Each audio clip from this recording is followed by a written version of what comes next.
देवी की वंदना करने के लिए, माता संधि देवी की उपासना करने के लिए ये लक्ष्मण अपना सौभाग्य मानता है कि आपका सानिध्य हमें प्राप्त हुआ है, आपका आशीर्वाद सदैव इस लक्ष्मण पर बना रहता है। आज न जाने ध्यान इस लक्ष्मण का श्री गुरुदेव भगवान की ओर चला गया, विचार करने लगा। गुरु का सानिध्य भगवत कृपा का मूल माना जाता है। क्यों? क्योंकि विचार करो, गुरु है क्या, गुरु कहते किसे हैं और गुरु का कर्तव्य क्या होता है। गु नाम अंधकार का और रू नाम प्रकाश का, अर्थात जो अंधकार रूपी मार्ग से हटा करके शिष्य को प्रकाश रूपी मार्ग पर चलावे, उसे हम सभी गुरु कहते हैं। आचार्यवाणी कहती है गुरु का सानिध्य परब्रह्म परमात्मा का सानिध्य माना जाता है। बंदहु गुरुपद कंज कृपा सिंधु नर रूप हरि। मैं श्री गुरुदेव भगवान के श्री चरणों की वंदना करता हूं, जो कृपा के सिंधु है और मानव देह में हरि का स्वरूप है, भगवान विष्णु का स्वरूप है। आचार्यवाणी ये भी कहती है गुरु ब्रह्मा गुरु विष्णु गुरु देवो महेश्वरा गुरु साक्षात परब्रह्म तस्मै श्री गुरुवे नमः। हे प्रभु, गुरु जी का आदेश प्राप्त हुआ है संध्या वंदन करने का। ध्यान मानव जीवन पर जाता है। आचार्यवाणी कहती है ये मानव जीवन बड़े सौभाग्य से प्राप्त हुआ है, बड़े भाग्य मानुष तन पावा।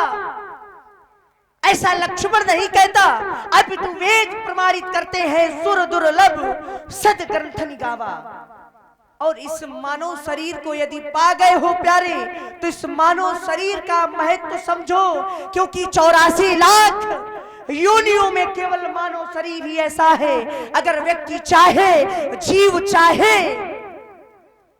तो मुक्ति प्राप्त कर सकता है। आचार्यवाणी कहती है ये मानव शरीर है कैसा, साधन धाम मोक्ष कर द्वारा और पाही न जेहि परलोक सवारा। जो इसे पाकर के परलोक नहीं सवारते, इस मानव शरीर का महत्व नहीं समझते, उन्हें तो अपने कर्मों का भोग भोगना ही पड़ता है। भगवत गीता कहती है अवश्य में भोक्तव्यम कृतम कर्म शुभाशुभम।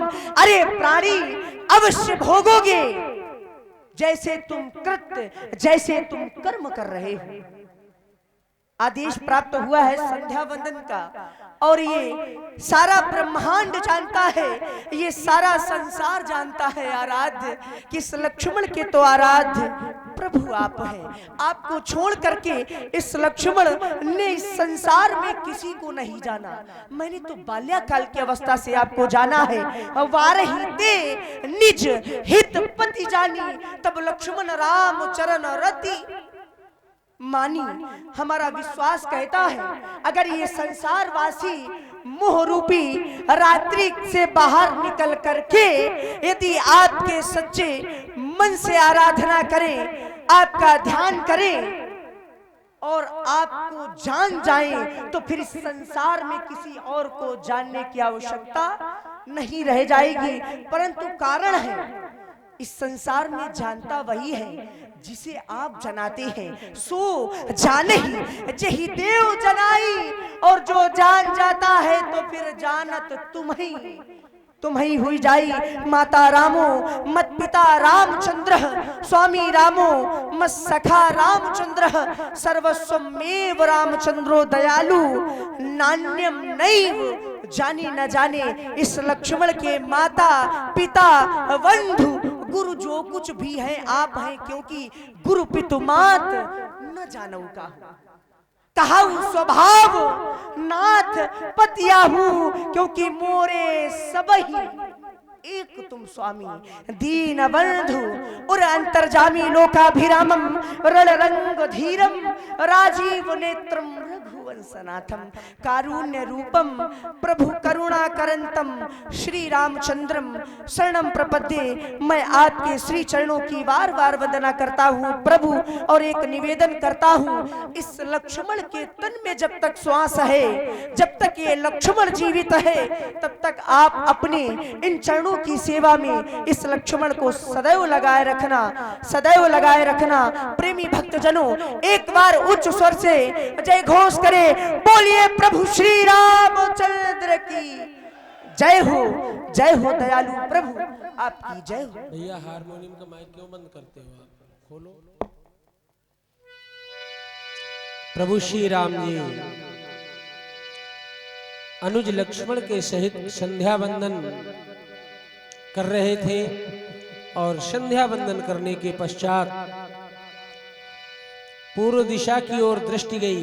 चूंकि सायंकालीन संध्या है तो पश्चिम दिशा की ओर संध्या कर रहे थे।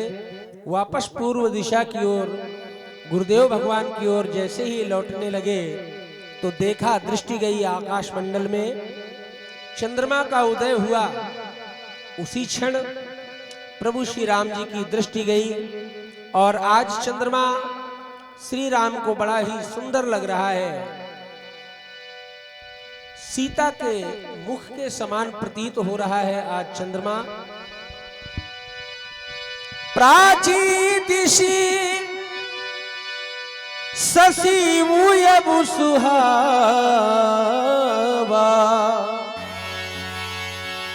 सिय मुख सरिस देख सुख पावा।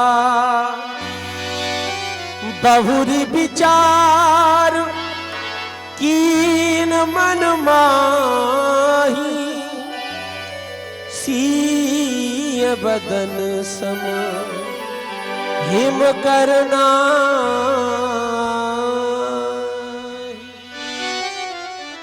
संध्या उपरांत हमारी दृष्टि पूरब दिशा की ओर गई, देखा चंद्रमा को।